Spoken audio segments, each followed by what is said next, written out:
ir dando inicio a esta plática. Sí, primeramente, pues hay que dejar establecido que este concepto de primer respondiente, sí, que nosotros ya lo utilizamos de manera muy común, muy cotidiana, ya es parte de nuestro vocabulario de todos los días, pues sí debe de tener pues muy claro este concepto, ¿no? Y este concepto de primer respondiente, yo siempre les he dicho que pues no va a aparecer ni en la Constitución Política de los Estados Unidos Mexicanos, ni mucho menos va a aparecer en el Código Nacional de Procedimientos Penales, y ahorita que estamos hablando en materia de adolescentes tampoco va a existir en la Ley Nacional del Sistema Integral de Justicia para Adolescentes. Así como tal, primer respondiente no lo vamos a poder localizar en nuestras normativas más elementales, ¿sí? Pero sí es necesario que tengamos muy claro de qué significa ese concepto de primer respondiente. Bueno, primer respondiente es la primera autoridad, ojo, con funciones de seguridad pública que acude al lugar de intervención, anteriormente llamado lugar de los hechos. ¿Sí? Este primer lugar esta lugar de intervención y esta primer figura de autoridad, normalmente se tenía la idea que recaía tanto en la policía municipal o en su caso en la policía del estado cuando no existiera ninguna policía en alguna municipalidad, ¿sí? Pero pues con el paso del tiempo ha tenido pues muchos variantes, ¿sí? Esa figura de primer respondiente. Primero, porque el primer respondiente pues tenía ese candado al decir que pues era una autoridad con funciones de seguridad pública. Por lo tanto, era más que claro y se entendía que pues no podía ser ningún otro tipo de autoridad más que un policía, ¿sí? Pero pues sí se tuvo que ir precisando que en determinadas circunstancias algún otro primer respondiente también pudo haber sido, por ejemplo, que los bomberos, que protección civil, cuando pues por las circunstancias geográficas o de cercanía, ellos fueron los primeros que llegaran a un lugar donde se estaba cometiendo un hecho con apariencia de delito. Y aquí sí es muy importante ir dejando ya esa base, ese cimiento de que no debemos de perder de vista ni tener que pues ya desoír lo que es conocido como primer respondiente bajo su término o bajo su concepto como fue ideado, ¿sí? El primer respondiente tuvo sus, digamos así que sus primeros lineamientos a través de un protocolo nacional que llevaba precisamente este nombre, ¿verdad? El Protocolo Nacional Primer Respondiente, por ahí del año 2015, octubre, si mal no recuerdo. Aquí se estaba homologando la actuación de todas las policías, y cuando digo todas es la policía municipal, estatal, federal, ya casi extinta o extinta, ¿sí? De tal manera que cuando entrara en vigor el sistema de justicia adversarial hoy, que está hoy vigente, ¿sí? No hubiera esas variaciones para que estos elementos pudieran realizar su trabajo. Entonces, sí quiero pues utilizar estos primeros minutos para poder hacer mucho hincapié en esta manera en cómo fue gestándose esta figura de primer respondiente. Tal vez resulte redundante porque pues muchos ya damos por hecho el que sabemos que es un primer respondiente, pero ahorita pues ya con todas estas, pues no sé, situaciones de nueva creación, como son, por ejemplo, la Guardia Nacional o el Ejército Mexicano en funciones de seguridad pública, que igual tampoco no es un hecho nuevo, pero pues también ha tenido así como que muchas variaciones en cuanto a si permanece, a si se retira, a si va a ser auxiliar, a si va a estar de manera pues ya fija. Entonces, sí es importante que tengamos establecido y claro de dónde es su origen esta figura de primer respondiente. Ahora pues vamos a tener una variación más, ¿sí? Dentro de las actividades que realiza el primer respondiente, que únicamente lo vamos a tratar de delimitar a lo que es el policía, aunque más tarde vamos a poder ampliar ese abanico de posibilidades a otras autoridades con funciones de seguridad pública, aunque sea de manera auxiliar, pero sí quisiera por lo pronto que mentalizáramos en que toda esta situación que les voy a platicar va dirigida a policías. Y les voy a ir diciendo por qué. Primeramente, hay que ir analizando lo que es el marco legal. Déjenme ver si puedo. Quiero que por favor me digan, no sé si se puede a través del chat, o las personas que están aquí en pantalla, si ya se está apreciando la pantalla. Es más, a ver, déjenmelo. Ya, bueno, ya, yo ya vi porque me conecté aquí también al Face.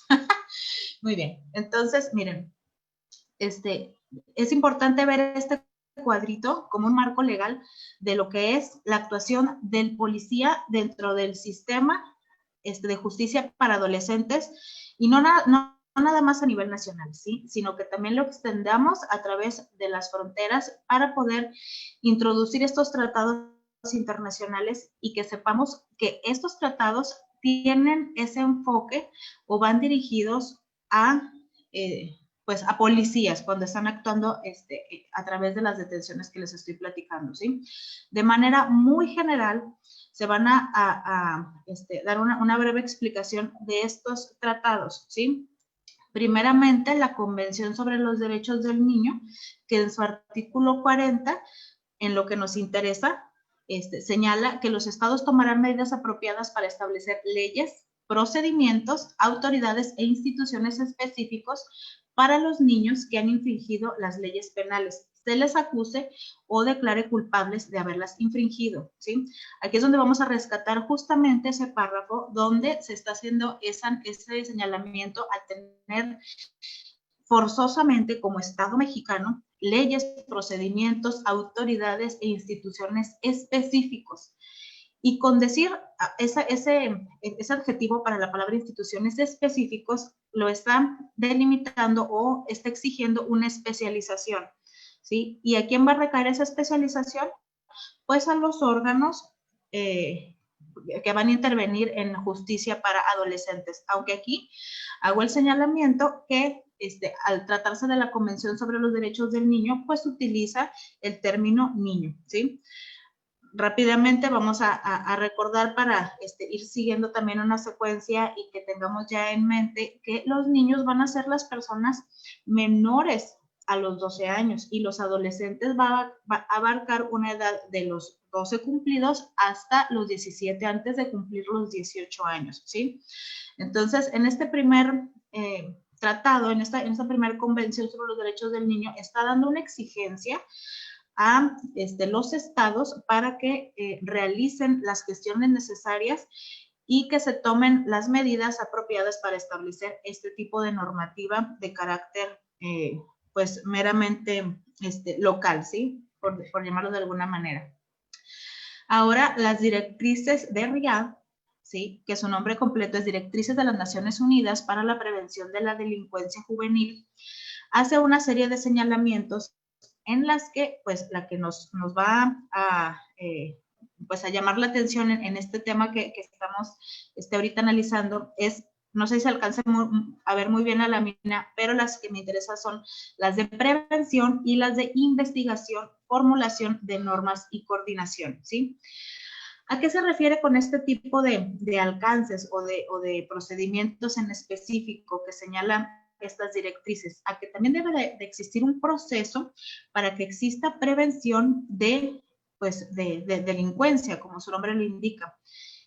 Pero esa prevención de delincuencia no únicamente la vamos a verificar como normalmente estamos ya acostumbrados a través de pues, políticas públicas que impliquen el que la juventud tenga educación, tenga acceso al deporte, tenga una familia integrada, sino que también abarca más allá de todos esos supuestos que son pues para poder crear un núcleo familiar, sino que también lo haga extensivo a las autoridades que en determinado momento van a llevar a cabo esa prevención en la delincuencia, ¿sí? Ahora sí que a nivel de campo, a nivel operativo. Las reglas de las Naciones Unidas para la protección de menores privados de libertad también exige algunos puntos relevantes dentro de este tema, entre los que van a destacar los límites de la coerción física y el uso de la fuerza. Quienes van a realizar el uso de la fuerza pública obviamente van a ser los policías que van a llevar a cabo las detenciones en materia ya sea de menores o de adolescentes. Posteriormente, la Convención Americana sobre los Derechos Humanos señala que cuando los menores pueden ser procesados deben de ser separados de los adultos y llevados ante tribunales especializados con la mayor celeridad posible para su tratamiento. Y en este caso, pues también es importante el que se pues deje muy en claro que el policía cuando realiza una detención de un menor o de un adolescente, pues van a tener diferentes destinos, diferentes destinatarios, ¿sí? Que más adelante lo vamos a ver en las siguientes láminas. Y pues todo bajo cierto protocolo, ¿sí? Bajo ciertas medidas, bajo ciertas reglas, sobre todo esto va a ir alrededor de la protección de ya sea del menor o del adolescente, en salvaguarda de sus derechos humanos y de su dignidad, ¿sí? Posteriormente, las reglas mínimas de las Naciones Unidas sobre las medidas no privativas de libertad señala, y aquí hace mucho énfasis en la palabra clave, ¿sí? Que dice cuando así procede y sea compatible con el ordenamiento jurídico, la policía, ¿sí? Así lo dice tal cual, la policía, la fiscalía u otros organismos que se ocupen de casos penales deberán estar facultados para retirar los cargos contra el delincuente si consideran que la protección de la sociedad, la prevención del delito o la promoción a la ley y los derechos de las víctimas no exigen llevar adelante el caso. Este artículo a mí me resulta fascinante, o sea, porque implica en que el mismo policía va a tener esa libertad de decisión, esa facultad extraordinaria y maravillosa, o sea, de poder determinar, o sea, de poder hacer un ejercicio de valoración y en realidad, pues que su decisión pues cobre un peso relevante al momento de que, pues va a decidir, ahora sí, disculpen la redundancia, si va a continuar con los cargos, ahora sí que si lo va a llevar a sede ministerial especializado en adolescentes, si lo va a llevar ante la Procuraduría de la Defensa del Menor o cualquiera que resulte procedente, o en su caso, se lo va a llevar a su mamá y le va a decir, señora, aquí está su niño, cuídelo, que no se le vuelva a salir para que no esté haciendo ningún acto que esté fuera del orden de las leyes. Entonces, sí es muy importante el que también pues hagamos, hay alguien que quiere participar, me parece que está el micrófono abierto para poderle dar el uso de la voz, o si no, hasta el final hacemos una serie de preguntas y respuestas, ustedes me indican, ¿sí? Y por último, y no menos importante, las reglas mínimas de las Naciones Unidas para la Administración de Justicia de Menores, que señala, y váyanse inmediatamente aquí a donde está la imagen del policía, a la necesidad de personal especializado y capacitado, obviamente pues en materia de menores y de adolescentes. Todo esto que estamos aquí observando también va a tener su correlación con el marco legal de nuestro país, ¿sí? Primeramente, vamos a ver lo concerniente a la Constitución, que señala en su artículo 18, párrafo cuarto, que el sistema de justicia integral para adolescentes va a implicar rehabilitación y asistencia social. El párrafo quinto vuelve a señalar que debe de existir un sistema de tribunales, instituciones, autoridades especializados. Y el párrafo 6, la finalidad de este sistema de justicia para adolescentes, que es la reintegración social y familiar. Ahora, esos artículos que estamos viendo aquí, o estas fracciones del artículo 18, más el marco legal internacional, se van a tener que armonizar con, pues según yo lo considero así, o sea, con la ley máxima en este momento para adolescentes, que es la Ley Nacional del Sistema Integral de Justicia para Adolescentes, ¿sí?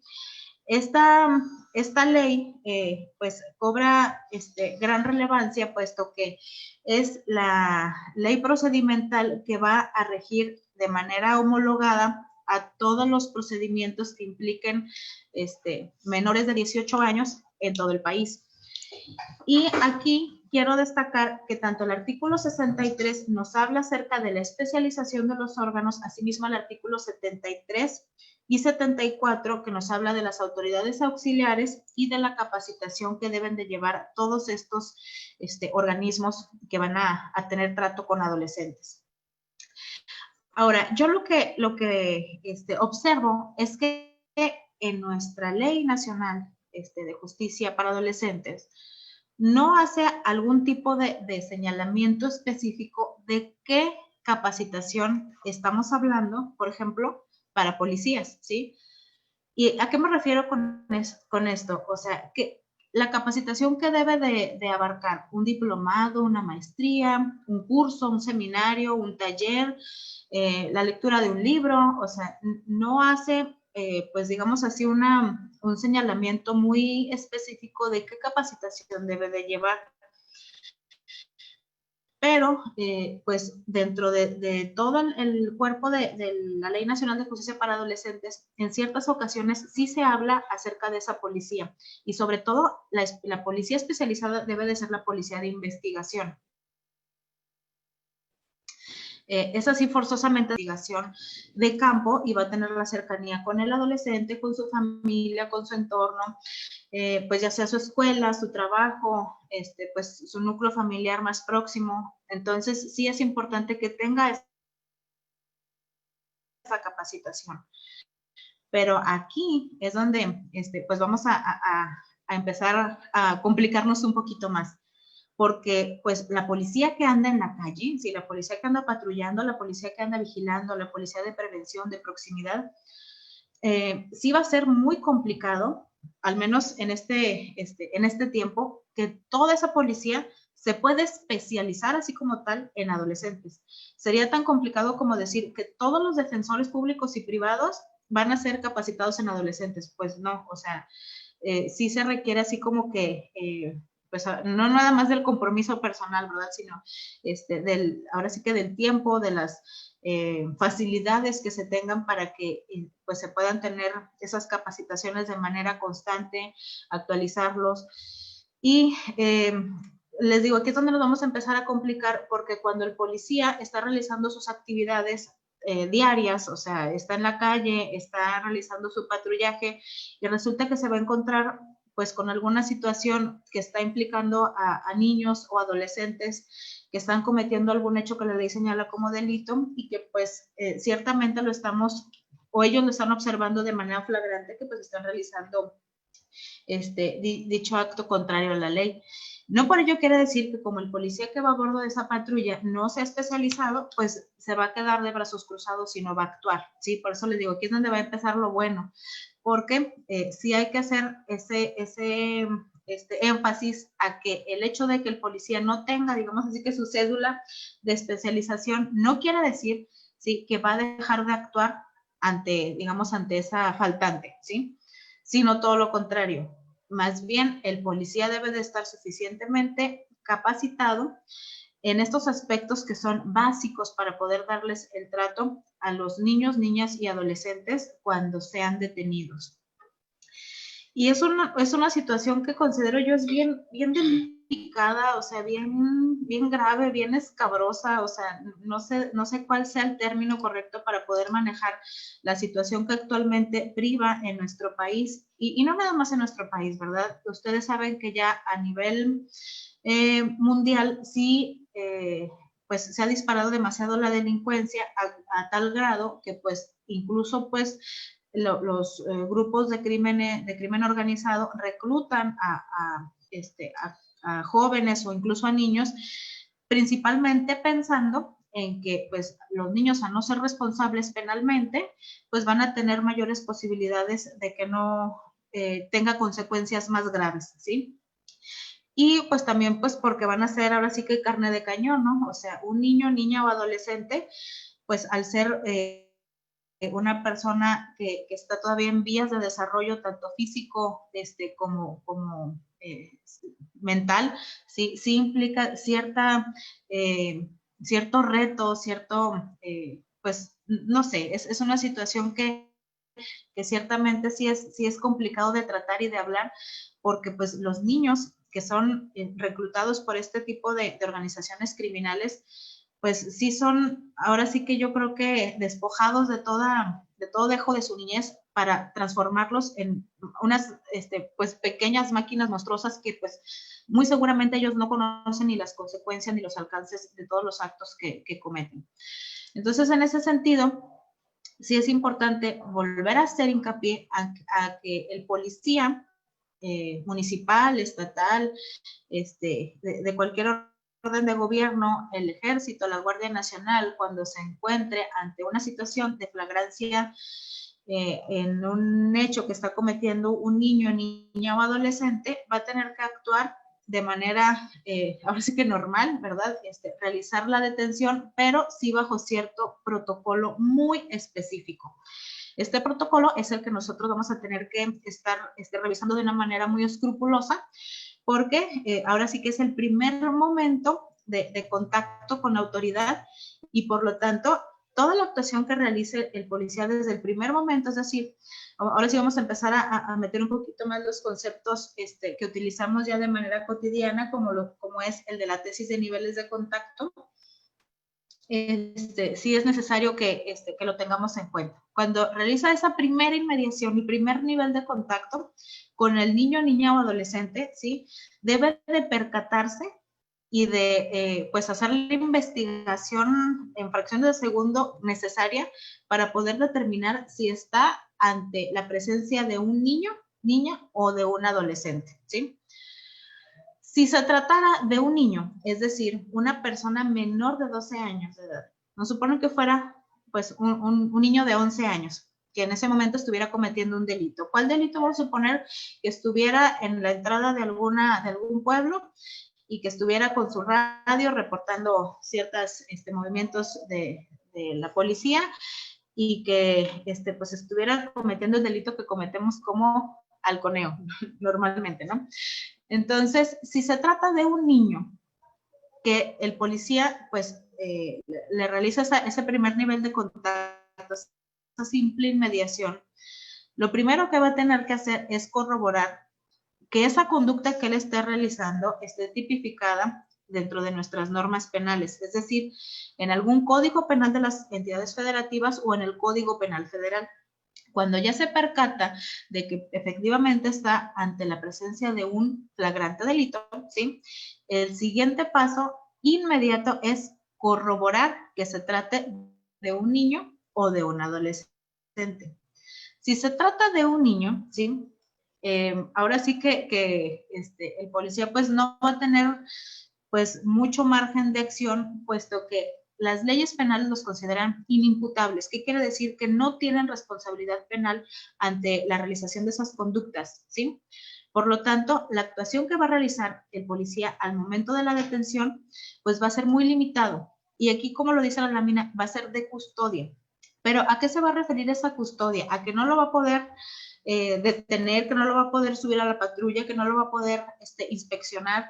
¿Qué tal si el niño, o sea, porque no me van a decir que no puede ser el caso, qué tal si el niño, por muy 11 años que tenga, pues tiene bajo su, ¿cómo se llama? Bajo su playera o fajado en su pantalón, puede tener un arma de fuego.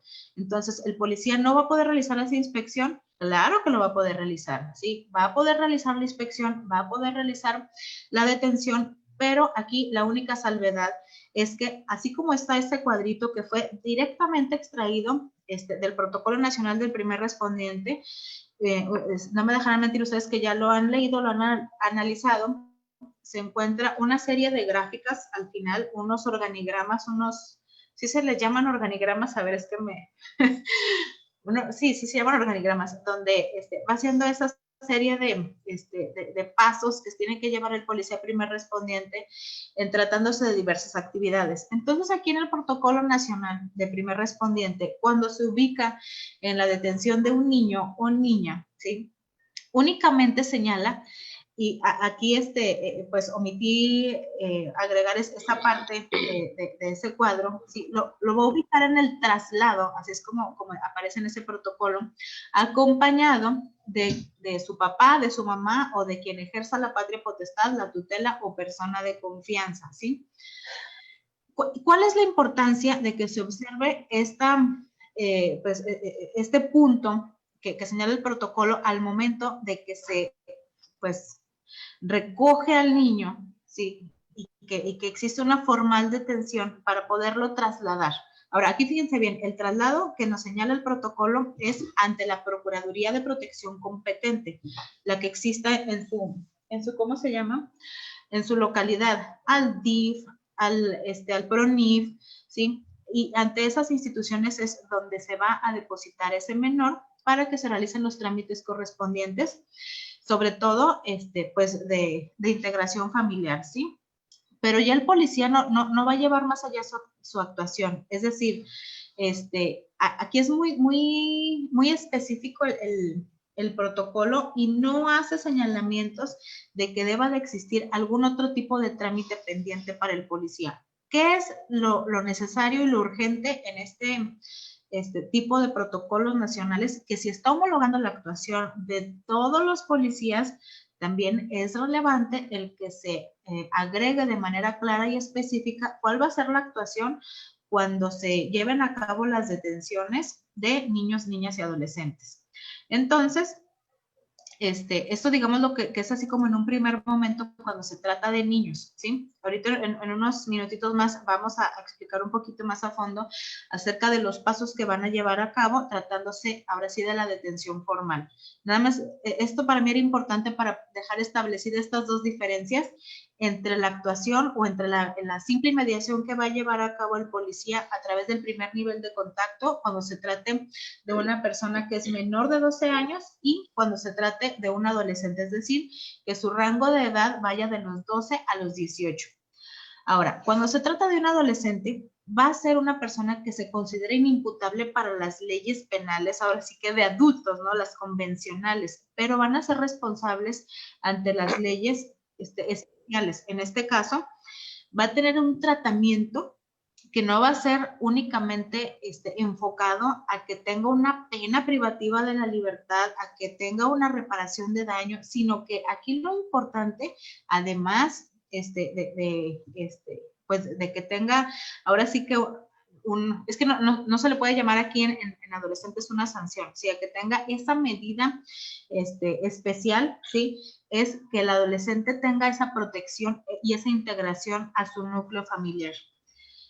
Pero ¿qué pasaría? Vamos a suponer en el peor de los casos que pues el adolescente pues no contara en ese momento con algún familiar, con algún tutor, con alguna persona de confianza, o sea, sino que fuera un adolescente, vamos a suponer que fuera extranjero, que vaya de paso y que no cuente con esas especificaciones que nos señala el protocolo. Ah, bueno, aquí el mismo protocolo nacional primer respondiente nos está dando la respuesta porque todas las detenciones que realiza la policía deben de estar registradas, ¿sí? Ese es el punto medular. El registro que lleva el policía es ahora sí que pues tanto el momento, importante, el momento estrella, tanto para la persona detenida como para el policía. Para la persona detenida es importante el registro porque se le salvaguardan sus derechos humanos, su dignidad, tiene menos posibilidades de que pueda sufrir alguna lesión, alguna vejación, tortura, desaparición forzada.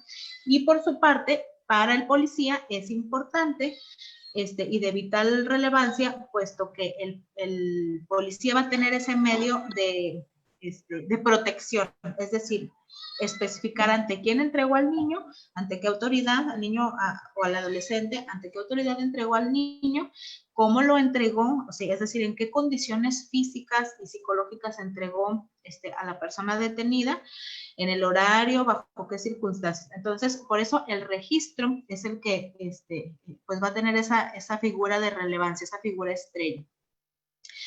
Ahora, bueno, aquí la situación corre de la misma manera que de una persona adulta. La forma de detención va a ser a través de la flagrancia y de una orden judicial. No se hablan de otro tipo de detenciones, pero ahorita unos minutitos más vamos a poder pues ampliar un poquito más este panorama de la flagrancia y de la orden judicial, ¿sí? Porque pues también pudiéramos añadir, y yo me atrevo a decirlo de esa manera, que pues también pudiéramos añadir otra forma de detención a través de la investigación, ¿sí? Pero eso ahorita lo vamos a ver. Entonces, dentro de este mismo análisis es importante lo que les comentaba hace unos instantes, la identificación.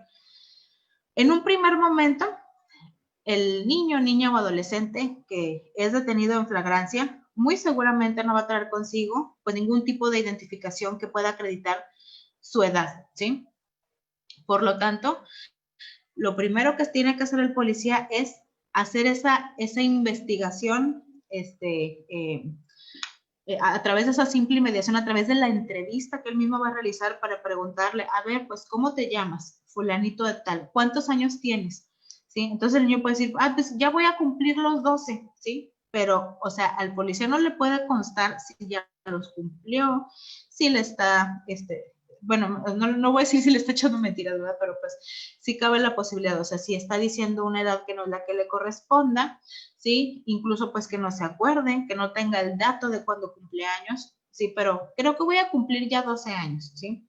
Entonces el policía va a estar ante esa disyuntiva de si en realidad la persona que está deteniendo, si bien es cierto es un menor de edad, pues sí debe de tener ciertas diferencias cuando se trata de un niño a cuando se trata de un adolescente. Entonces aquí la misma Ley Nacional del Sistema Integral de Justicia para Adolescentes nos hace hincapié a que cuando exista duda de si una persona es adolescente o niño, se va a presumir que es niño, ¿sí? De igual manera, si se trata de una detención donde el adolescente, tal vez por sus rasgos, por sus características, pues ahora sí que toda su complexión al policía le pueda parecer que, pues que ya no es un adolescente, sino que ya es una persona mayor de 18 años, pero existe esa duda, se va a tener que presumir como que se trata de un adolescente, ¿sí? Todo esto, igual manera, debe de estar totalmente llevado bajo un registro, ¿sí? Posteriormente, cuando se encuentra en sede ministerial, ahora ya todo lo que fue de manera pues presuntiva se puede corroborar, ¿sí? Esto ya le correspondería al fiscal especializado en adolescentes, quien va a solicitar a los familiares de la persona detenida su acta de nacimiento, su credencial de la escuela, en caso de no existir tal circunstancia, un dictamen médico que le permita corroborar de qué edad pertenece esa persona detenida, ¿sí?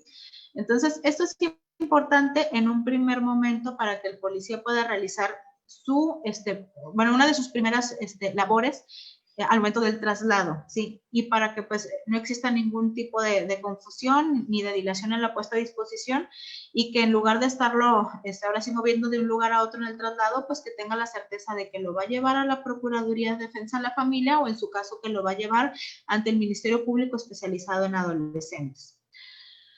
Ahora, dentro del panorama tan extenso que puede existir en una detención donde implican adolescentes, el mismo artículo 16 de la Ley Nacional sobre el Uso de la Fuerza hace señalamiento y de una manera, bueno, yo sí lo considero, la ley de uso de la fuerza es excelente, o sea, a mí me parece una ley que es muy clara, pues muy acorde a lo que el policía debe de llevar a cabo para poder hacerse valer.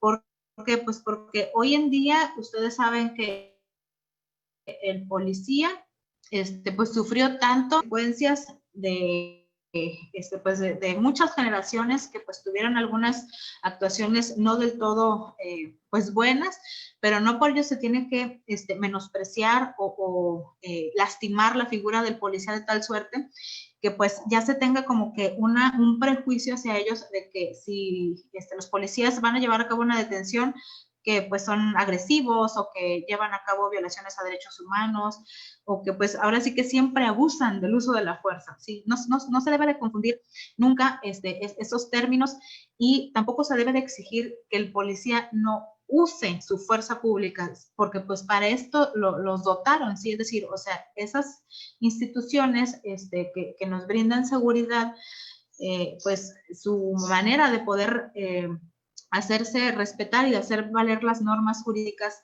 para las cuales pues ellos son los salvaguardas, ¿sí? Deben de utilizar esta fuerza pública que el Estado les ha otorgado. Entonces, en este artículo 16 hace ese señalamiento de que las instituciones de seguridad van a emitir protocolos de actuación con perspectiva de género y para niños, niñas y adolescentes, todo esto en protección a los derechos humanos. Ahora, les voy a ser muy sincera, yo he estado buscando y ojalá que aquí también ustedes me pudieran ayudar un poquito y me pudieran dar más luz sobre esto, sobre estos protocolos que se deben de emitir. Yo les voy a ser muy sincera, de mi búsqueda, yo no he tenido contacto, salvo creo que con el de Ciudad de México, que pues ha tenido sus transformaciones de un protocolo especializado en adolescentes, así como tal, de uso de la fuerza, pero que vaya enfocado única y exclusivamente a adolescentes, ¿sí? Y ese protocolo no quiere decir que sea un manual súper extenso, sino que sea pues un acuerdo, un protocolo que tenga la suficiente información para que el policía pueda actuar de una manera muy específica y con todas las limitaciones que debe de llevar cuando se esté realizando una detención a un adolescente, ¿sí? Aquí el artículo 16 de la Ley Nacional sobre el Uso de la Fuerza hace ese señalamiento, es decir, que las instituciones de seguridad de cada estado deben de realizar ese protocolo, o a nivel federal deben de realizar ese protocolo, pero bajo esa perspectiva, ¿sí? Para niños, niñas, adolescentes. Bueno, entonces en ese sentido, y ante esa aparente falta, ante esa aparente omisión, y lo digo aparente porque vuelvo a hacer hincapié, o sea, yo he tratado de localizar esos protocolos especializados en los diferentes estados y pues no he tenido mucha suerte. Ojalá que ustedes me pudieran ayudar y en caso de que alguien tenga esos protocolos, pues también nos los pudiera compartir. Al fin y al cabo, miren, estos protocolos deben de ser totalmente homologados. Es decir, no quiere decir que en Chiapas sí se vaya a permitir el uso de la fuerza, pero que suponer en Baja California no, o en el Estado de México se permita cierto tipo de, pues no sé, de uso de la fuerza más avanzado y que en Zacatecas no. O sea, de todos esos protocolos, esos movimientos deben de ser totalmente homologados. Y al fin y al cabo, siempre van a obedecer a lo que aparece en esta tabla, ¿sí? En esta tabla se nos señala que el uso de la fuerza siempre va a ir de menos a más, tal como lo señala esta misma ley que ahorita les estoy comentando. Cuando existe ese subir a los escaloncitos que nos va señalando este uso de la fuerza, aquí, en tratándose de niños, lo que sí está permitido es el primer escaloncito del uso de la fuerza, así que es la disuasión verbal. Pero en la disuasión verbal hace mucho hincapié en que cuando se utilizan los comandos verbales no deben de ser ni agresivos, ni discriminatorios, ni vejatorios. No quiere decir que para los adultos o para los adolescentes sí puedan serlo, ¿sí? Pero en adolescentes y en adultos hay una posibilidad de ponderación, ¿sí? Y hay una capacidad de decisión según la actitud que preste el adolescente y el adulto. Lo que se idea o lo que se pretende bajo estos comandos verbales agresivos, discriminatorios ni vejatorios es porque se entiende que el policía o los policías que están realizando esa intervención tienen la suficiente fuerza, la suficiente capacidad para poder neutralizar o someter, por decirlo de una manera, someter al niño a través de esa disuasión verbal. Es decir, con la simple orden de que se detenga, que se voltee, que saque lo que trae en sus bolsas, que saque lo que trae en su mochila. El niño va a tener que prestar esa atención y obedecer a esos comandos, ¿sí? ¿Por qué? Pues porque se trata de una persona que aún no tiene ni la capacidad, ni la fuerza, ni la resistencia, ni la estatura, ni el peso, ¿sí? Porque es una persona, pues, que pues no se necesita mucha explicación para poder comprender que pues en tratándose de un menor, el policía las lleva de ganar bajo esas circunstancias. Ojo, y con eso iniciamos la charla. Ahorita, desgraciadamente, los niños y niñas, y no nada más en nuestro país, sino esta es una crisis a nivel mundial, están pues inmersos ya en el mundo del crimen, ¿sí? Desgraciadamente, existen muchos factores que les han permitido a los niños tomar estas malas decisiones, ya sea por descuido familiar, ya sea por desintegración, ya sea por violencia de todo tipo, sexual, psicológica. Hay ciertos factores que, pues, en algunos casos orillan a los niños a estar cometiendo este tipo de conductas ilícitas. Y por lo tanto, pues claro que hay niños que está totalmente documentado, y ahorita hay un libro que es muy reciente, que ojalá también lo pudiéramos adquirir y darle una ojeada. Ahorita se los voy a poner también aquí en la pantalla. Bueno, en esa literatura, en esas investigaciones, existe ya de manera totalmente documentada cómo los niños pues van teniendo ese desapego a sus propios sentimientos, a sus propios, pues no sé, su propia incluso conciencia, se van despegando de sus miedos y van cometiendo crímenes cada vez más atroces, ¿sí? Y yo eso no lo puedo ni opinar porque pues yo no soy especialista en psicología infantil, ni mucho menos, pero como una ciudadana mexicana y como una ciudadana del mundo, pues se entiende que este tipo de situaciones pues vienen mucho de la mano con que pues el niño no tiene totalmente en plenitud su madurez psicológica ni física, y que por lo tanto no tienen el alcance de comprender estas situaciones. Entonces, esto lo estoy diciendo para que ¿qué pasaría si el policía se enfrenta ante un niño que bajo esa, pues no sé, ante esa nublazón de pensamiento, pues viene armado, los reta tanto de manera física como de manera verbal a de que sí, pues ponte conmigo y que date un paso más y yo aquí también te mato todo lo demás, ¿sí? Entonces, este tipo de situaciones también deben de ser controlados por el policía de manera verbal. ¿Quién dice sí? ¿Quién dice no? Ah, bueno. Aquí yo les voy a decir mi criterio muy particular. Por supuesto que de un momento debe de ir bajo la normativa que ya tenemos aquí aplicable a través del uso de la fuerza, pero también existe otra posibilidad para el policía, ¿sí? Que es también su defensa personal, ¿verdad? La legítima defensa. ¿Qué quiere decir? ¿Que el policía tiene que a la primera pasarle su arma al niño? No, ¿sí? Pero también debe de seguir esa secuencia a través de la actitud de un niño que ya no está actuando, digamos, de la manera prevista, ¿verdad? Sino que ya está de una manera totalmente agresiva, y que el policía y sus compañeros están corriendo un riesgo al estar en contacto con ese niño que está fuertemente armado. Y a lo mejor no nada más se trata de un niño, sino que son varios niños en escena. Entonces, sí es complicado el analizar esta situación y poder reaccionar bajo otra aplicación del nivel del uso de la fuerza, siempre y cuando el policía jamás olvide señalar todo esto en su registro. Ahora, ahorita yo estoy diciendo registro. ¿Qué quiere decir todo ese registro?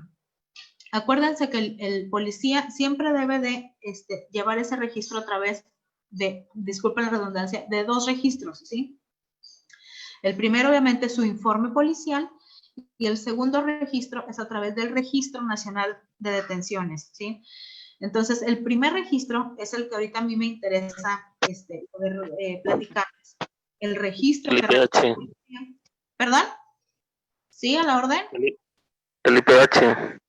Exactamente, sí. En ese informe policial homologado, como ya lo conocemos normalmente, ¿sí? Existe pues una serie pues de situaciones de relevancia que el policía debe de ir llenando de manera muy específica, y pues no perder de vista sobre todo lo que se refiere a uso de la fuerza. Está su informe policial homologado, están sus datos principales, como es pues la fecha, el lugar donde se llevó a cabo la intervención, una narración cronológica, etcétera, etcétera, etcétera. Y después vamos pasando las páginas del informe policial homologado y llegamos a ese maravilloso pues apartado o sección que se llama uso de la fuerza. Cuando ustedes llenan uso de la fuerza, no deben de estar pensando en que, híjole, o sea, ya llené uso de la fuerza, ya le puse que le apliqué el candado de mano, o que lo tuve que arrastrar para subirlo a la patrulla, o que lo tuve que, pues no sé, forcejear, que lo tuve que agarrar de las muñecas, que lo tuve que detener de las piernas, que me aventó una patada y pues yo tuve que reaccionar atravesando mi pierna. Entonces, al momento en que llenan el uso de la fuerza, no quiere decir que ya estén cayendo en una violación a derechos humanos. Al contrario, llenar el apartado del uso de la fuerza es todo lo contrario, mis estimados amigos, porque es la protección que tiene el policía para poder demostrar que reaccionó ¿sí? O sea, que tuvo un momento de evolución en la actitud que está teniendo la persona detenida y que por lo tanto, pues el policía en atención a la salvaguarda de su vida, de su dignidad y la vida de los compañeros o de las mismas personas que están a los alrededores que iban pasando,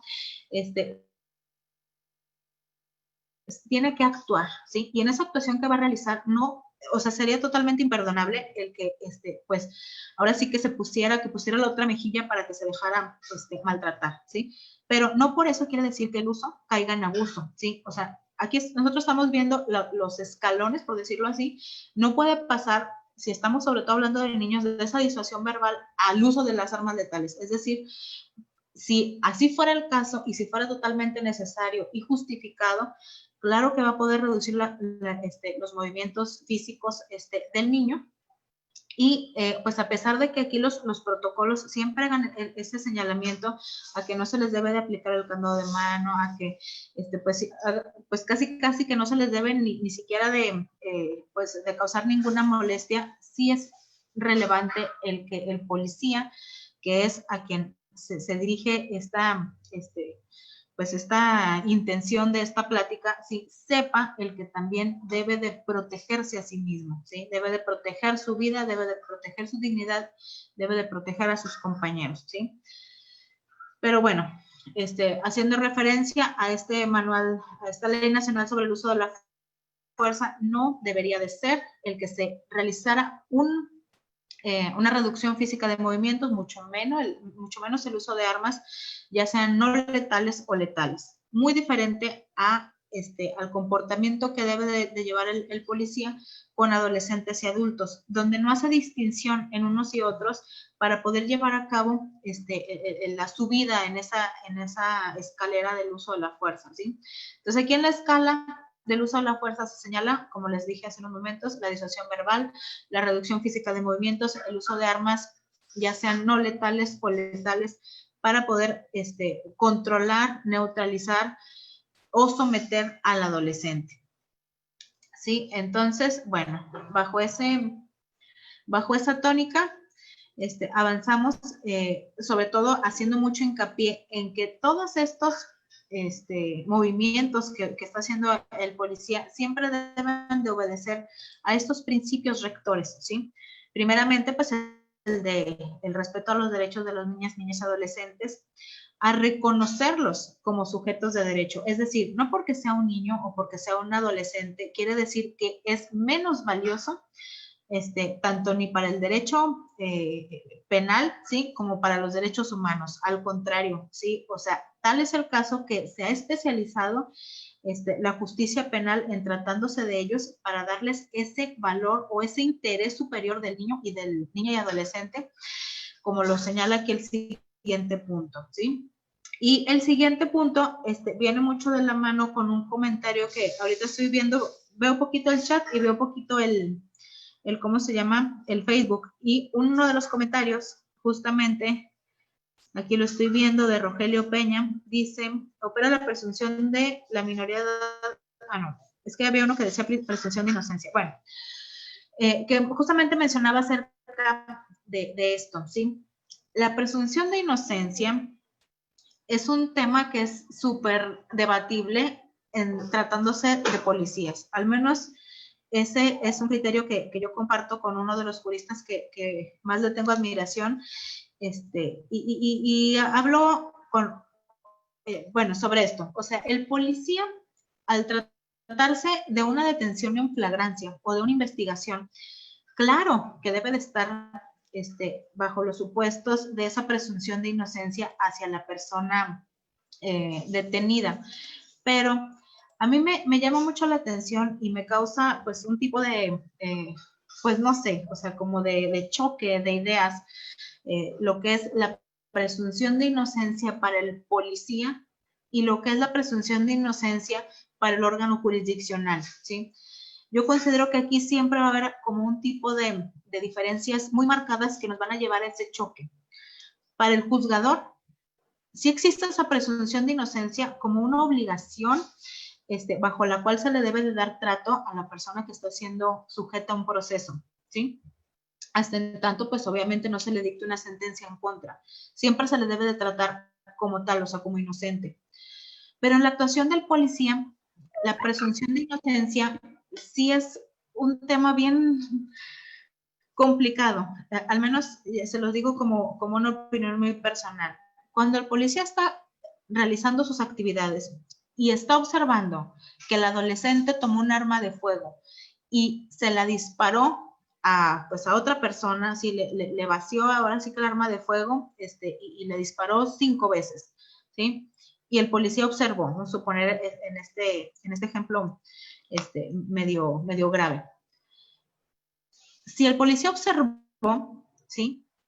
Es el primer contacto que va a tener tanto la fiscalía como todos los demás partes del proceso penal, como todos los demás sujetos, ¿sí? Pues el policía sí vio el delito. Para él no hay duda de que ese adolescente o esa persona X, sí, le disparó en 5 ocasiones con el arma de fuego que traía consigo a una persona. El policía se le exige que se le dé el trato a la persona detenida como un inocente, pero en realidad el policía sabe de antemano, le consta, está completamente seguro que no es inocente, le consta que cometió el delito. Todo eso lo va a plasmar en su informe policial homologado. El fiscal no lo vio, el defensor no lo vio, el asesor jurídico no lo vio, el juez tampoco lo vio, ¿verdad? Y si llega a tribunal de alzada, tampoco el magistrado lo vio. Entonces, aquí lo único que ocurre es que el policía, al ser ahora sí que el primer testigo de ese suceso, pues sí me complica a mí como académica o como estudiosa de estos temas, el que se le tenga que forzar a que actúe bajo un principio de inocencia. Y de ahí, al momento de realizar su detención, pues que tenga que, bueno, aquí es forzoso, ¿verdad? O sea, el que al momento de realizar la detención continúe haciendo pues uso de todas estas leyes y manuales y de la misma Constitución para que no se desatienda todo lo que se está señalando en estos ordenamientos, ¿sí? Y que siempre salvaguarde los derechos humanos de la persona detenida. Pero no por eso dejo de lado el que, pues aquí ya no hay una presunción, aquí ya hay una claridad, ¿verdad? Aquí ya hay una verdad que le está flagrando, así tal cual como el delito al policía que está, pues observando cierto tipo de delito. Entonces, eso nada más lo dejo así como un leve comentario en cuanto pues ahora sí que a la difícil tarea que llevan estos elementos de la policía, a los primeros respondientes, pues para poder, pues no sé, armonizar lo que nos exigen nuestras normas sobre la presunción de inocencia y sobre lo que es su actividad, ahora sí la actividad de campo, ¿no? Muy bien. Y bueno, como lo comentaba hace unos instantes, el reconocimiento expreso de sus derechos y garantías, la especialidad es también otro de los principios rectores que señalan estas normas que estamos comentando y que pues aquí es donde existe tal vez esa pequeña omisión, no solamente es o no debería de ser achacable al policía, ¿sí? Sino que pues esto es pues ya manejos de los mismos estados que deben de tener como pues una convicción y como una obligación el que se capacite a todos los policías, a todos los policías porque puede existir la posibilidad de que intervengan en una situación de esta naturaleza. Posteriormente, y ustedes también lo saben, en este sistema, si bien es cierto, en el artículo 105 del Código Nacional de Procedimientos Penales, solamente se señala un policía en la Ley Nacional del Sistema Integral de Justicia para Adolescentes, señala, pues, digamos de manera específica, que quien debe de estar especializado es el policía de investigación, ¿sí? Con esto se entiende que el policía primer respondiente, pues es ahora sí que cualquier elemento policíaco, ¿sí? Y que pues por la razón de su intervención, es decir, por la detención en flagrancia que está llevando a cabo al niño o adolescente, pues puede actuar. Pero una vez que el policía primer respondiente termina su intervención, el policía de investigación sí debe de ser especializado en el sistema para adolescentes, ¿sí? Y por último, bueno, vamos a ir rápidamente a los últimos tres: la mínima intervención, la celeridad y flexibilidad y la transversalidad de los derechos de la infancia son también principios rectores en este tema de las detenciones de niños, niñas y adolescentes. Bueno, aquí se van a enumerar 7 pasos que pues ya de manera pues implícita los estuvimos mencionando a lo largo de esta charla.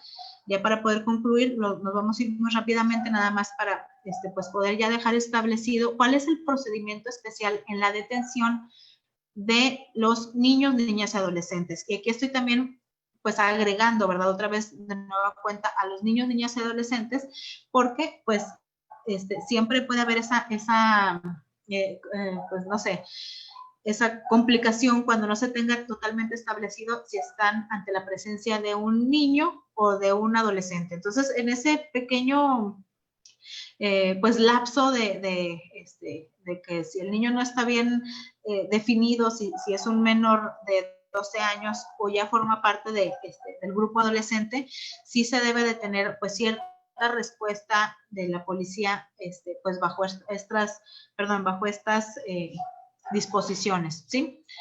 Muy bien, entonces aquí el primer paso es al momento de la detención pues hacer observancia a este punto, ¿sí? Que la detención siempre va a ser proporcionada o proporcional a las circunstancias personales de los mismos y del hecho. ¿Qué quiere decir esto?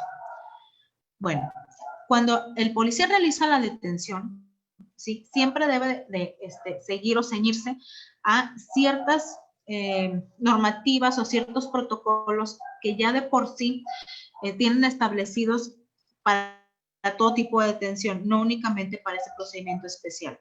Es decir, cuando llevan a cabo la detención, tienen que observar, número 1,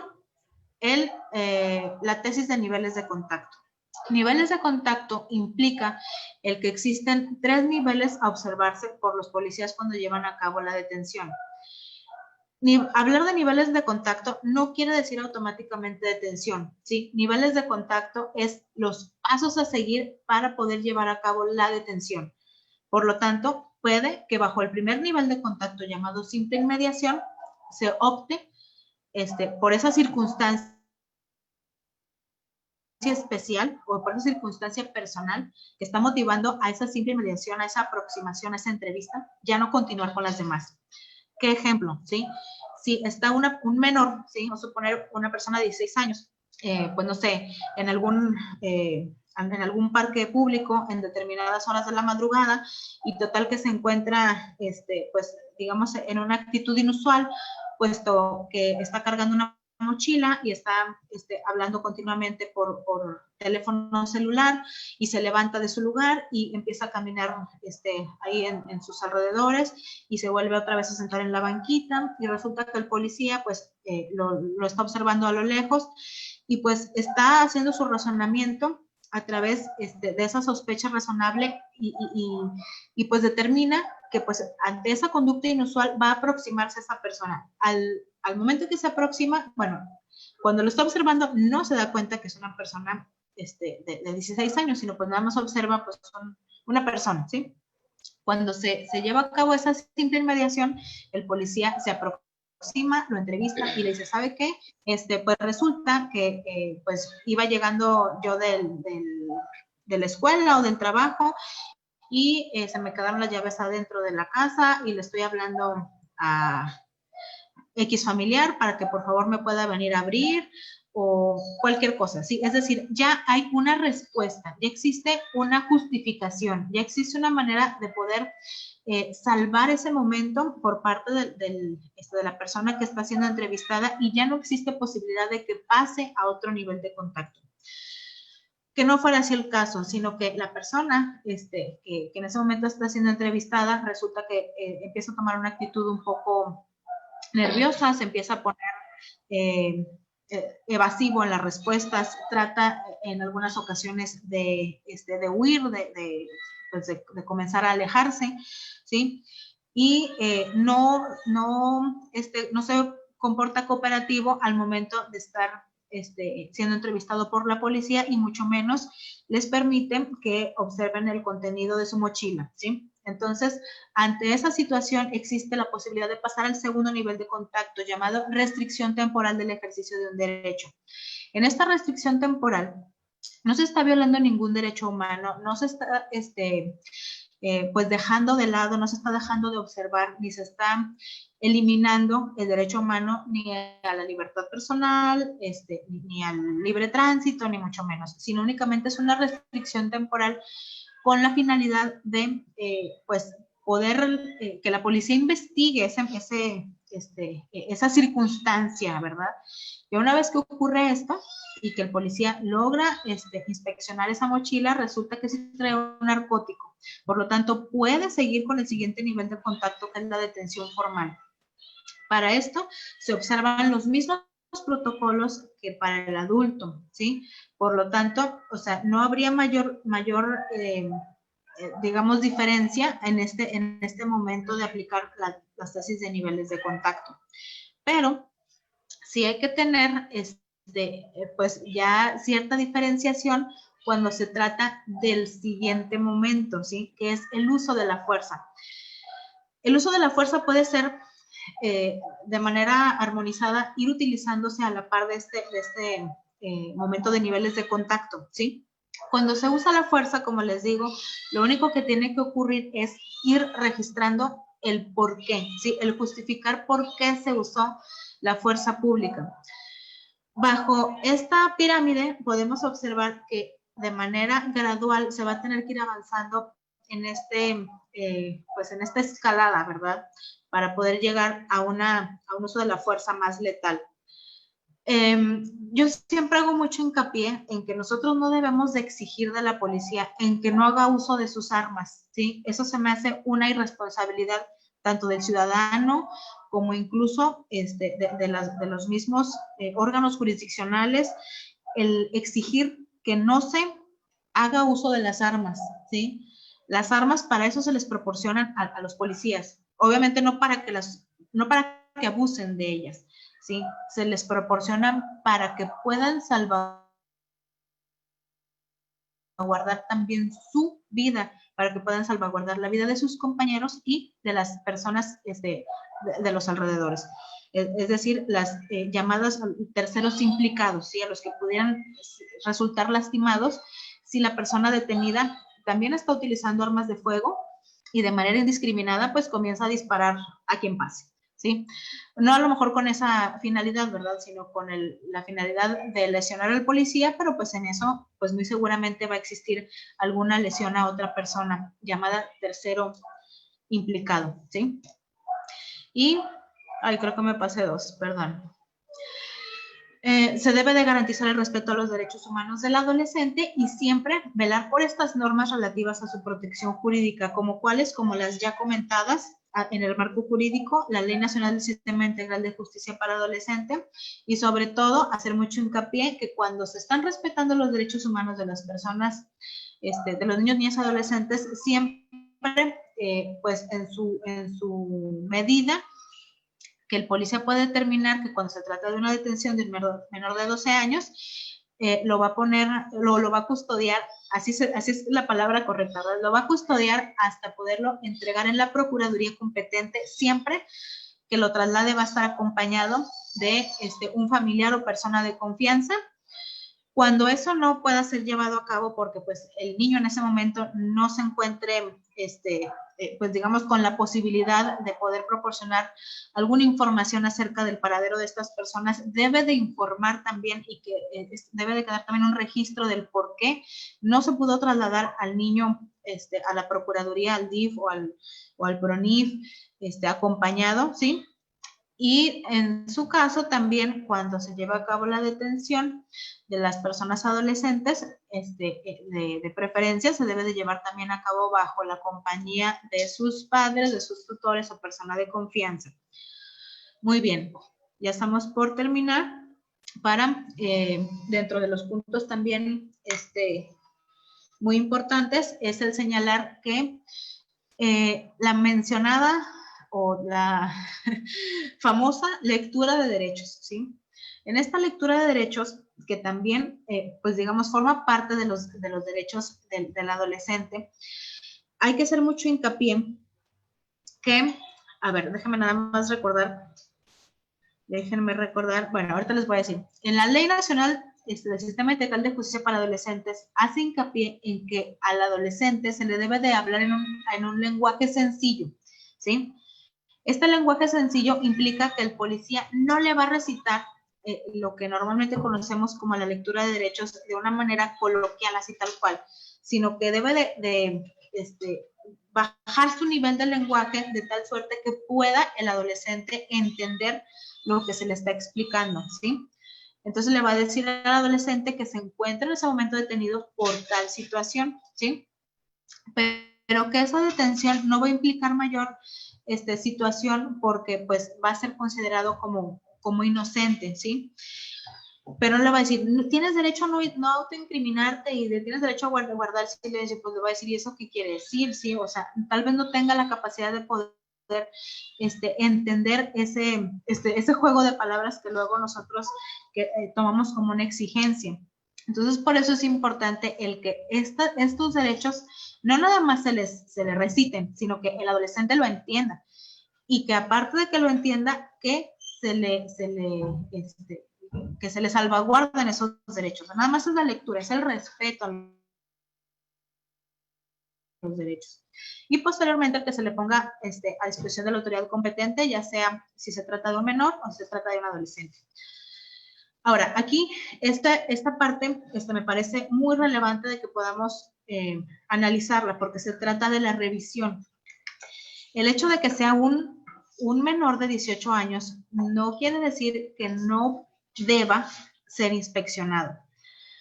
Y hay que hacer el señalamiento de que esa inspección siempre debe de estar debidamente justificada y que cuando se trata de personas del sexo masculino, se les debe de realizar esa inspección por policías de su mismo sexo. Si se trata de una muchacha, de un adolescente de sexo femenino, igualmente se le debe de seguir bajo ese cierto protocolo. Ahora bien, en la actualidad también existe una variedad pues más importante en cuanto a las identidades de género, se deben de atender también bajo el señalamiento que el adolescente haga. Sí, también hay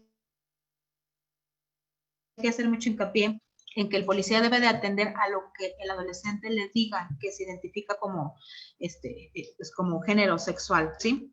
Igualmente, ante una discapacidad, ¿sí? Se le debe de brindar esa misma atención. Y en cuanto a la edad, pues por lo que acabamos de comentar hace unos instantes. Ya me estoy pasando un poquito de tiempo, pero ya vamos a terminar. Nada más lo que viene siendo el traslado, que también ya lo habíamos comentado hace unos instantes. Cuando se traslade una persona adolescente, al igual que a los adultos, pero aquí se hace un énfasis más especial, no se le debe de exhibir, ¿sí? Es decir, si en ese momento no se contaba con una patrulla cerrada, es decir, que nada más posiblemente fuera pues una camioneta, un jeep o qué sé yo, si no se le puede trasladar de tal manera que se observe quién viaja en ese vehículo como detenido, ¿sí?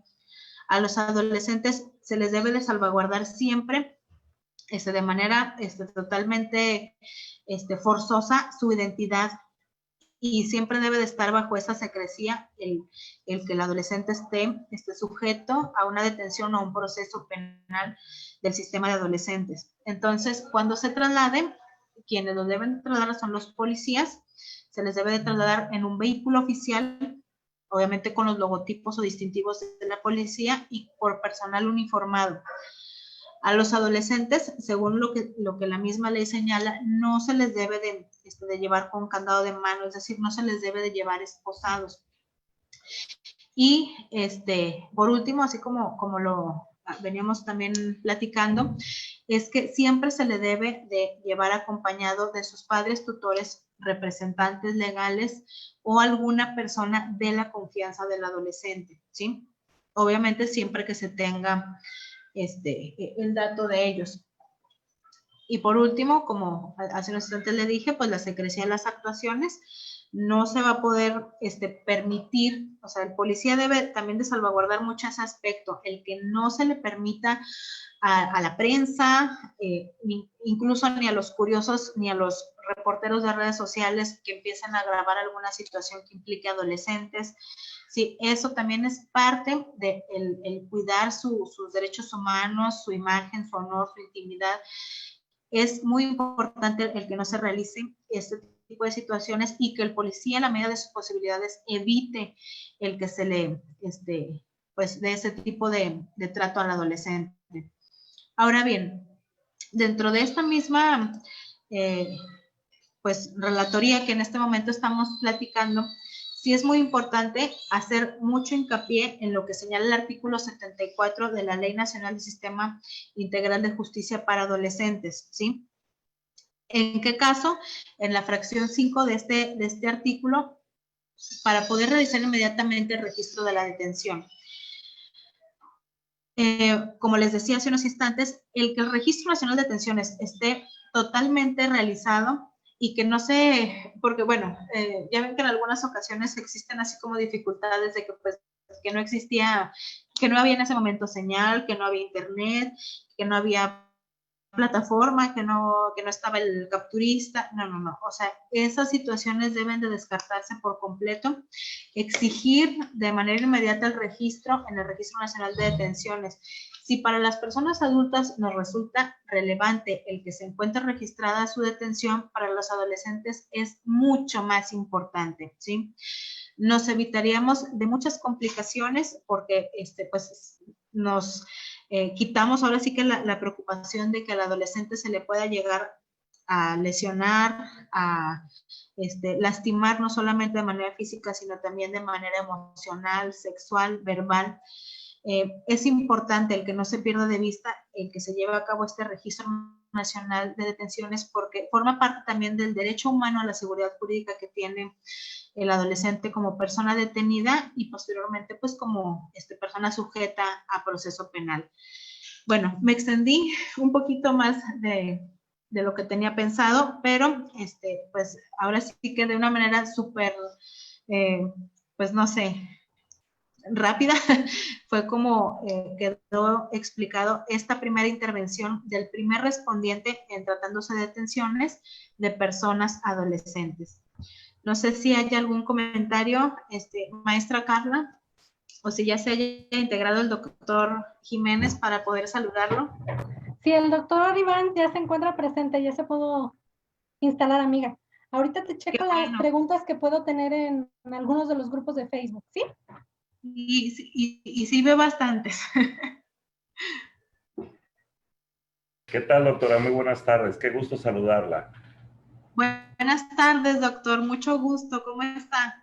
Muy agradecido con su participación. Por favor, a nombre de la Fiscalía General del Estado de Chiapas, del maestro Jorge Luis Llave Navarca, reciba por favor un cordial saludo con una gran disculpa porque definitivamente tuvimos problemas técnicos. Sin embargo, por ahí va usted a ver la sala con nuestro personal de la Fiscalía Especializada, de policías y de ministerios públicos.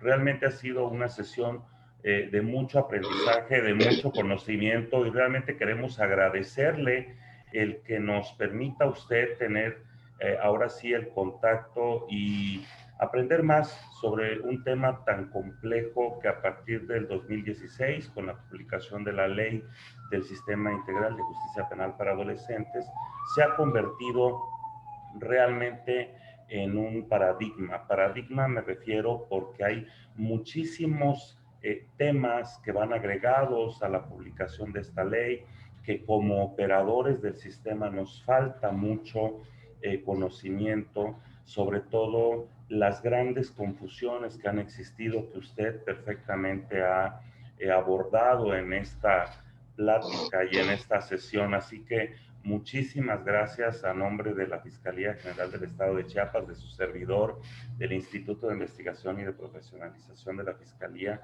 Ha sido un verdadero placer, así que muchas gracias y esperamos tener más adelante la oportunidad de seguir aprendiendo con usted. Muchas gracias, doctora. Gracias, no, querida Carlita. Al contrario, doctor, un gusto poder estar aquí con ustedes y pues nuevamente agradecida con la invitación y a sus órdenes, cuando guste también aquí a través de la maestra Carla, lo que le podamos servir, pues siempre a la orden.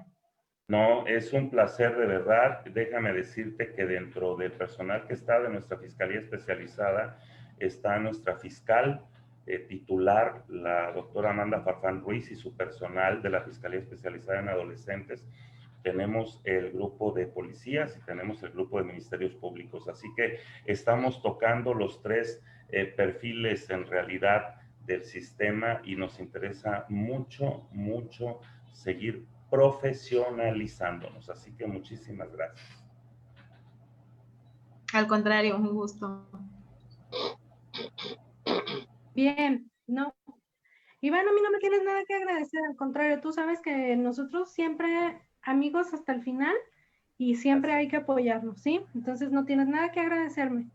Gracias, amiga. Esperanza, dentro de los grupos de WhatsApp, no, de Facebook, en donde se está compartiendo tu ponencia, hacen hincapié en que si no pudieras ejemplificar o, sí, hacer como un tipo de alegato, como debería la gente del Ministerio Público tiene que informar informar ahí nomás, dar a conocer al juez el informe cuando estamos hablando de un delito de contra la salud.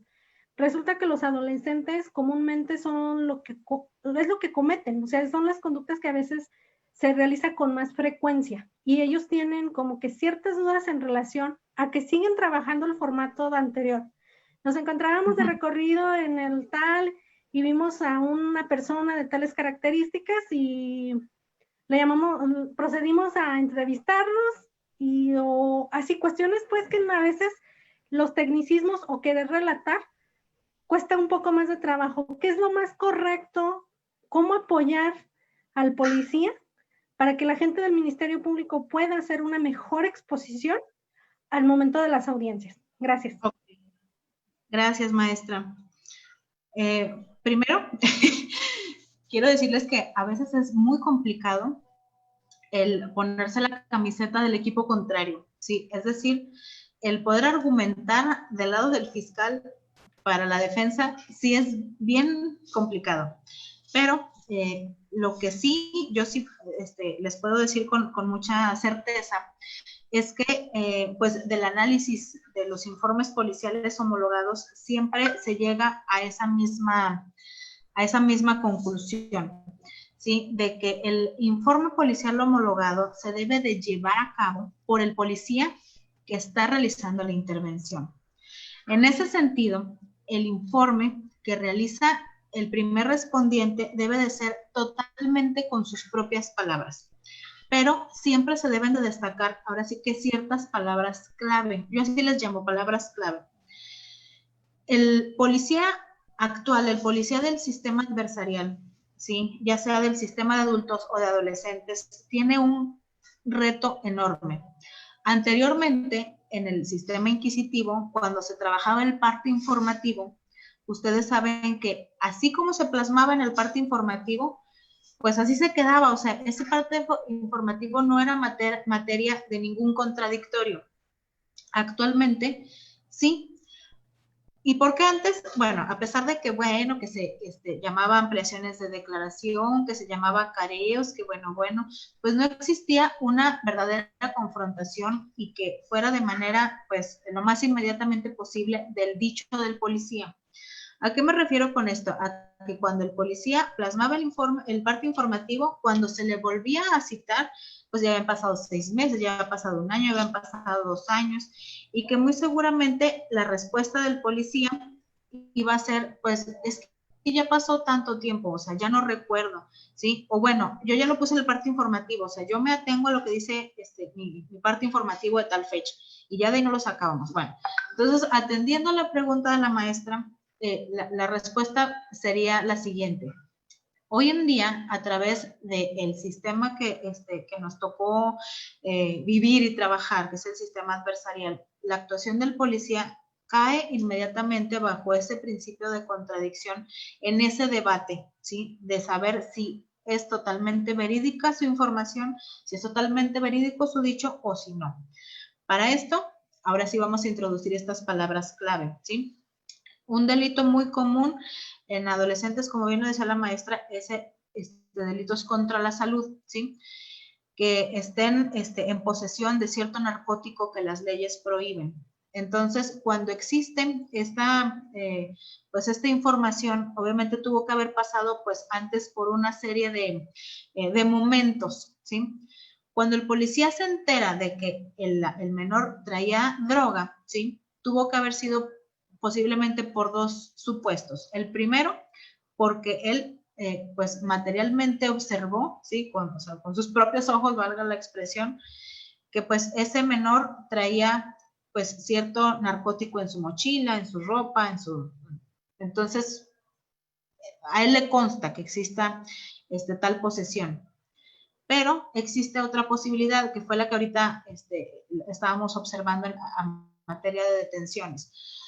Cuando el policía no le conste que está el adolescente en posesión de un objeto ilícito, que en este caso es el narcótico, puede utilizar una técnica, un acto de investigación. Cuando realiza ese acto de investigación, va a realizar una inspección. ¿Qué quiere decir? Que el policía no puede prever o no puede adelantarse o no puede ver el futuro ni a través de las ropas del adolescente para adivinar y asegurar que se encuentra este muchacho en posesión de un objeto prohibido, ¿sí? O de un narcótico. Por lo tanto, tiene que proceder a realizar un acto de investigación previo a que se le detenga formalmente. Entonces, eso es lo que va a realizar el policía en el informe, ¿sí?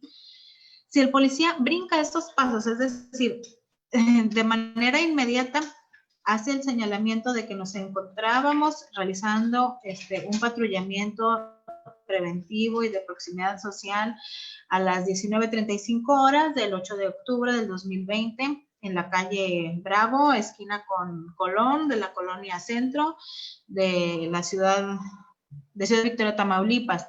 En ese momento nos percatamos de que existía en determinado lugar, afuera de tal finca, pues una persona del sexo masculino que estaba acompañado de fulano de tal, bueno, de otras dos personas, ¿sí? Y al momento de aproximarnos, le solicitamos que se identificara, ¿sí? Previa identificación de nosotros, los elementos de la policía, al momento de que solicitamos que se identificara, se mostró evasivo, se mostró violento, no permitió el que pudiéramos continuar con la entrevista de identificación y por lo tanto le solicitamos que pues nos permitiera realizar una inspección a su persona. Entonces el policía va haciendo esa narrativa y de una manera intempestiva introduce términos o palabras mágicas, así como les digo yo, que hay que tener mucho cuidado en cómo emplearlas. Entonces, esas situaciones le parece motivación de una conducta inusual o de una conducta evasiva o de una conducta de afrenta y por lo tanto justifica lo que llamamos sospecha razonable.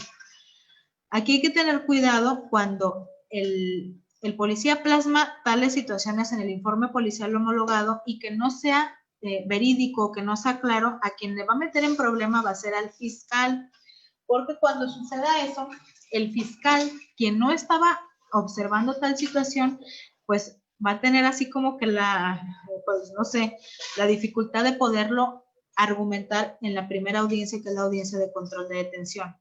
Entonces, bueno, para no extenderme mucho, cuando ocurre tal situación, el policía está obligado a realizar este informe policial homologado de tal manera que no es necesario que utilice estas palabras, porque incluso aquí en el chat estoy viendo que me están mandando, mensajes donde están utilizando ciertos conceptos, ¿verdad? Que me dicen niveles de contacto y mediación, cómo lo abordó esta información. Bueno, aquí lo que se necesita, estimados amigos, es que se utilicen los términos que nosotros comprendamos, ¿sí? Es decir, o sea, que nosotros comprendamos el significado de lo que vamos a plasmar para que cuando les toque estar del lado del testigo y que la defensa les diga, a ver, pero ¿tú qué entiendes por sospecha razonable? ¿Cuál fue la sospecha razonable que te infirió la conducta de la persona detenida, del adolescente, para que tú te aproximaras a realizarle la inspección? Y ahí es donde el policía pues nos va a empezar a tartamudear, ¿sí? Ahí es donde va a comenzar esa complicación para el fiscal, que es quien debe de llevar muy bien cimentado esa primera intervención para que quede totalmente pues decretada como formal su detención en flagrancia, ¿sí? Entonces, sí es importante el que se conozcan estos términos, y el que se conozcan y que posteriormente se apliquen en el informe policial homologado. Entonces, ya cuando ocurren estas situaciones como las que estoy comentando en el ejemplo que estoy diciendo así de manera muy, muy breve y muy laxa, para, pues también para no abusar de su tiempo, sí es importante el que el policía lleve a cabo su participación en el informe policial de la manera más, más sencilla, más clara. Aquí, nosotros en el Código Nacional ni en la Ley de Sistema Integral de Justicia para Adolescentes, ni mucho menos en la Constitución, se nos exige el que el policía utilice términos o tecnicismos. Únicamente la Constitución nos dice que va a llevar un registro de la detención, tal cual, ¿sí? Que nosotros hayamos evolucionado en esos aspectos para que sea más certera la información que se lleva a cabo por la policía y que entrega al fiscal, y que posteriormente llega a nuestras manos en forma de carpeta de investigación, tratándose de pues todo el informe policial homologado con todos sus anexos y secciones. Bueno, esa ya es una situación que nosotros adoptamos para facilitar el trabajo de las partes, ¿verdad? De facilitar el manejo de la información, de tener los datos seccionados y poderlos revisar de uno por uno, y que sea pues más digerible y más amena el estudio de la carpeta. Pero no hay una exigencia donde al policía se le indique que forzosamente deba pues de realizar su informe o de hacer sus investigaciones, y que lo deba de plasmar con una serie de tecnicismos que pues lejos de ayudar, va tal vez a confundir. Pero pues sí le debe de corresponder realizar en lo individual y por su cuenta este tipo de instrumentos, ¿sí? No sé si los confundí más, maestra. No, está muy bien, está claro. Claro, nos falta mucho, hay que seguirnos capacitando y actualizando. Si Bueno, alguien tiene alguna pregunta, puede abrir su micrófono y se la puede hacer directamente a la maestra Esperanza. Buenas noches. Más que preguntas, me gustaría acotar en el tema de la elaboración del informe para que los fiscales no tengan problemas a la hora de hacer una control de detención o imputación. Lo que se le debe definir al policía son tres aspectos desde mi punto de vista. Es que el informe tiene que tener un orden cronológico, porque a veces hay personas que tienen una muy buena narrativa, pero hay personas que tienen una narrativa muy distorsionada. Entonces, debe de enseñársele al elemento policial a elaborar un informe con orden cronológico de los hechos. Primer punto y fundamental. Posteriormente, también tiene que hacérsele el énfasis al policía, porque no va uno, siempre van 2, 3, 4. Entonces, ¿qué sucede con los informes homologados? Que son como copy-paste para los policías. Lo que pone uno, pone el otro. Y entonces eso genera que al momento de una audiencia y al momento de un interrogatorio, fácilmente ese informe es distorsionado y es tumbado. ¿Por qué? Porque casi ningún informe le han pedido a los policías que hagan sus informes con perspectiva. ¿Qué quiere decir esto? Que el policía no puede ser que si uno llega 10 minutos antes a la escena de los hechos, va a ver el segundo respondiente lo mismo que vio el primero.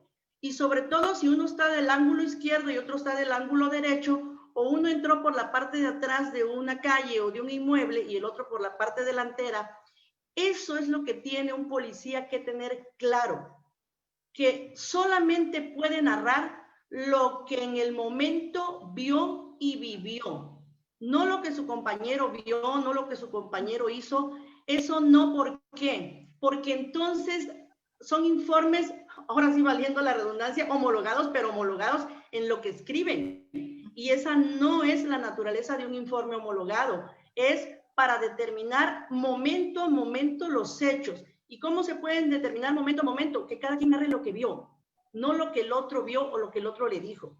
¿Por qué? Porque no va a haber lo mismo, no tiene el mismo ángulo, no tiene la misma distancia, no tiene la misma luz. Entonces creo que para un policía es trascendental que en eso se le debe capacitar, en cómo poder abordar una escena de un crimen o una escena de los hechos, teniendo herramientas útiles para poder elaborar su informe, porque no solo basta tener una buena narrativa, una buena ortografía, una buena sintaxis, no. Tiene que tener elementos formativos desde diferentes aspectos para poder hacer un buen trabajo y que el fiscal al final tenga una herramienta útil, porque hoy por hoy el informe homologado, con la disculpa para los policías presentes, porque no es el caso de todos, pero sí hay sus casos donde un informe homologado no sirve para mucho más que para tener ciertas ideas de cómo sucedieron los hechos.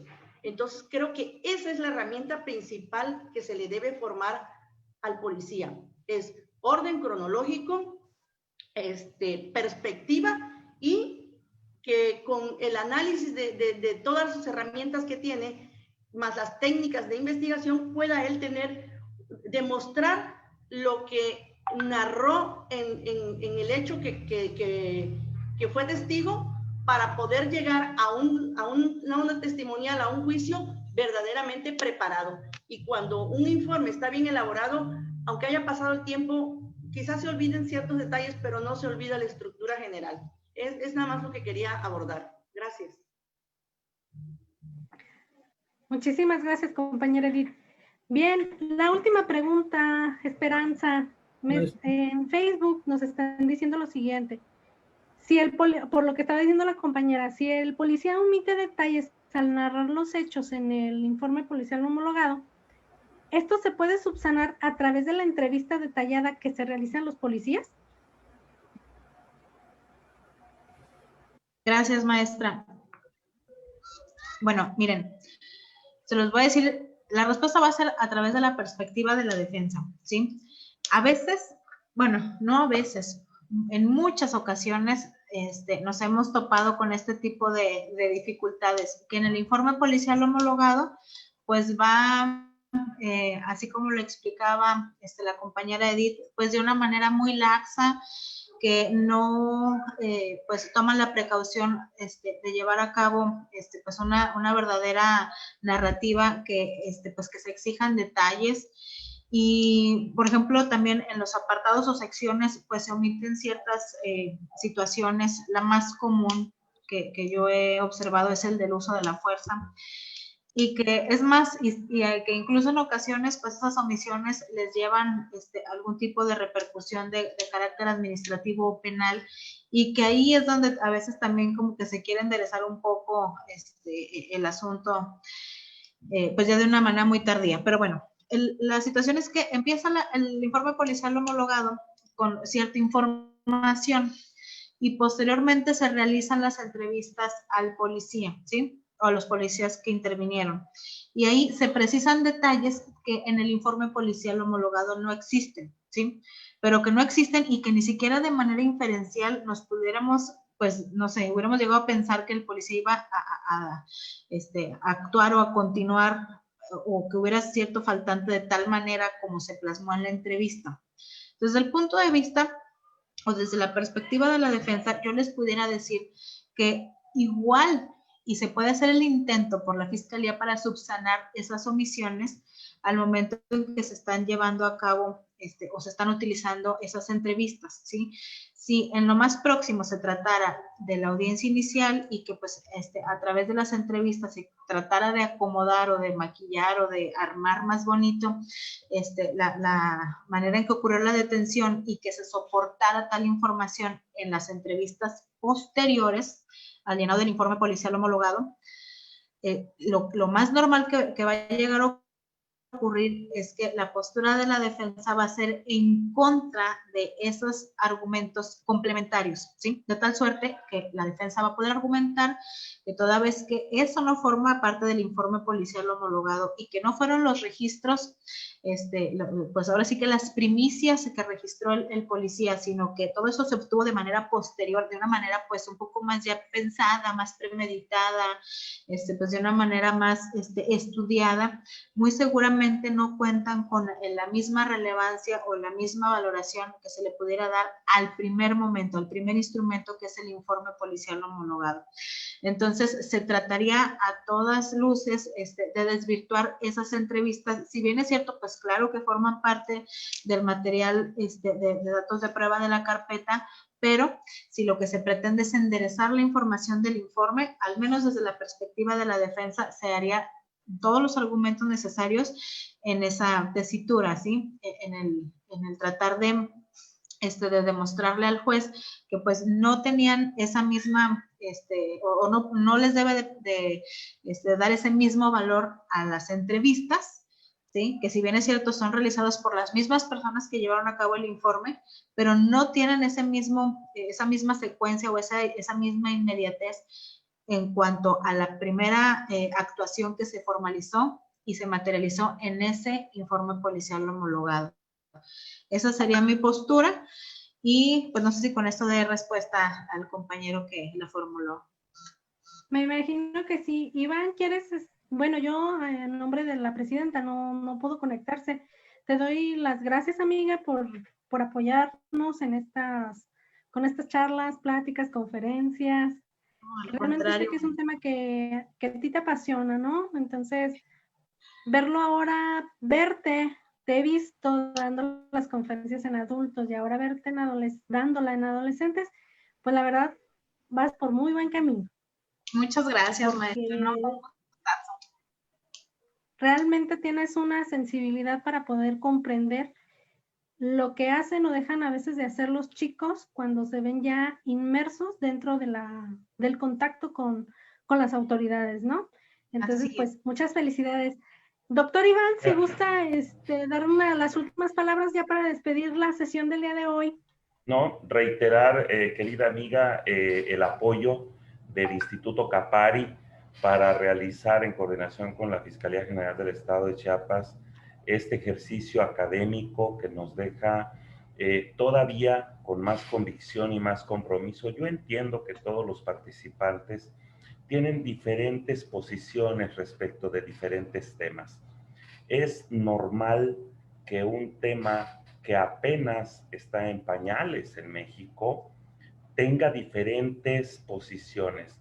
Hay que entender que es un tema que estamos aprendiendo todos, que tiene que ver con perfiles de los operadores, que tiene que ver desde las diferentes posiciones y cada entidad ha hecho sus mejores esfuerzos, cada institución, cada operador ha hecho sus mejores esfuerzos por hacer un trabajo comprometido, ético y profesional.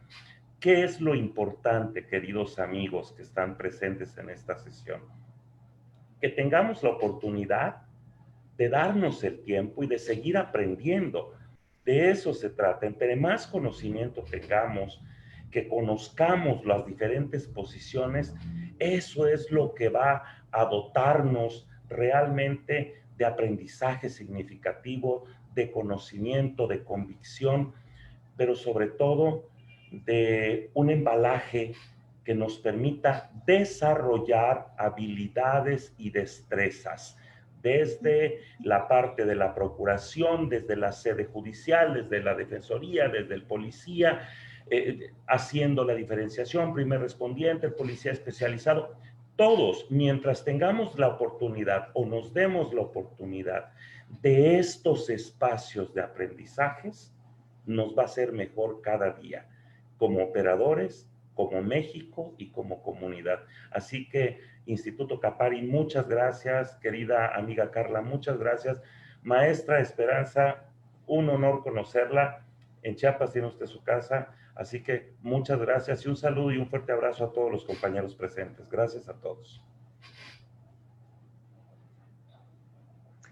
Muchísimas gracias a todos y hemos dado por concluida la primer conferencia de la maestra Esperanza Soto Alonso, que como indicamos al inicio de esta sesión, pues gracias a que la Fiscalía General del Estado de Chiapas, a través del instituto, a través de su director, se va a llevar a cabo. Gracias.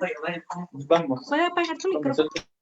Bueno, recuerden, el día 22 de octubre, a la misma hora, vamos a tener una segunda parte de este tema desde la perspectiva de la defensa ahora, impartida obviamente por la maestra Esperanza Soto Alonso, que es patrocinada precisamente por la Fiscalía General de Justicia del Estado de Chiapas, y a quienes pues adquirieron ya su certificado o están por adquirirlo, recuerden que esa charla impartida por la doctora se les va a otorgar de manera gratuita. Esto es gracias a el esfuerzo que está haciendo el doctor Iván y la Fiscalía a través, felicito al fiscal general del Estado de Chiapas, que da la oportunidad no solamente para su fiscalía, lo está haciendo para todos los participantes que están hoy en esta plataforma y a través del Facebook Live. Muchísimas gracias, Esperanza, a través del instituto y de la propia fiscalía.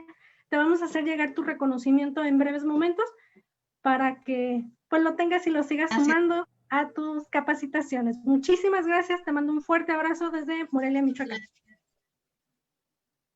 Igualmente, maestra, y también pues si me permite, para los interesados en el libro, si gustan directamente en mi Facebook, ahí les damos la información. Sí, está muy bien. Igual si nos preguntan en los grupos de WhatsApp de la comunidad Capari, se quieran arrimar a los administradores, nosotros les proporcionamos los datos correspondientes para que puedan adquirir la obra de la doctora Esperanza. Y recuerden que la próxima semana, 15, 16 y 17 de octubre, la Asociación Latinoamericana de Magistrados, Funcionarios y Operadores de Niñez, Adolescencia y Familia tiene su 12º Congreso Latinoamericano y podrán observar más de 85 ponencias a través de la capacitación que ellos nos están también brindando a un costo muy accesible a todos los operadores.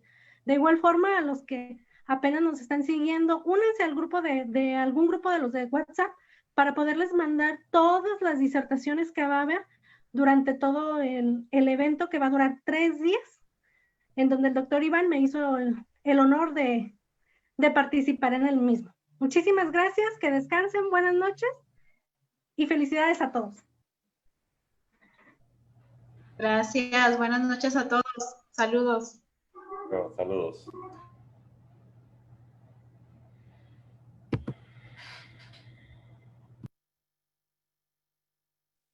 Gracias, buenas noches.